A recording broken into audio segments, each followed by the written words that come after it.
Joining the Army straight out of high school, I cut my long, flowing locks, was sworn in, and was on a bus for basic at CFB Shiloh before that summer vacation even got underway. Over the next 5 years, I did as much Army as I could. Even though it was tough, I enjoyed it. Eventually, I transferred units and moved to the West Coast. After a third transfer, the Army just didn't fit in my life anymore, and I released. I spent the next 6 to 7 years lost and seeking. I missed the Army and realized that because I left the service before being deployed, my service had always felt unfinished. After a laborious administrative process, I was finally back home, back where I belonged. I was quickly on a course, met a woman, and was slated to deploy to Afghanistan. During my first tour, the long-distance relationship had become full-on, and she moved to Vancouver just before I deployed for my second tour. This time, I was part of the battle group and saw the fighting I thought I needed to be a whole soldier. I was injured and got treatment, but rather than going home, I returned to my unit and completed the mission. My wounds were more profound than I knew. Following my redeployment to Canada, I thought I was healing, but within a year, my injuries began to totally dominate my life. Pain and lack of mobility continued to ratchet up my drinking to cope. It became clear that the Army would release me, and I did not want that. The Army was the only thing I'd ever loved and had been truly good at.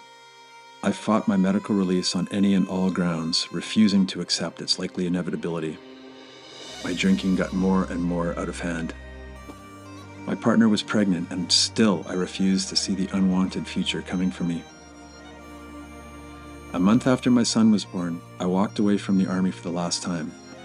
Or more correctly, they walked away from me. I had held so tight onto my identity as a soldier, I had no idea what to do next.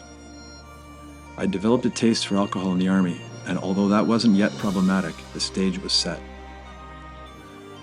What flowed from my release was a lot of drinking, multiple spinal and foot surgeries to attempt to correct my physical issues, and a PTSD diagnosis I refused to accept.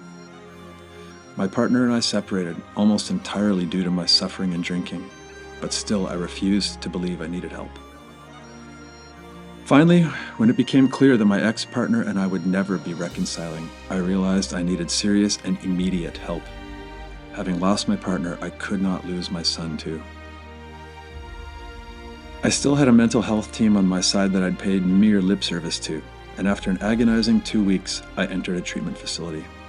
I was finally willing, and healing began the moment I stepped through those doors. I worked hard, I paid attention, and I took treatment seriously. I figured, even if the Army helped break me, it also gave me the tools to help mend me.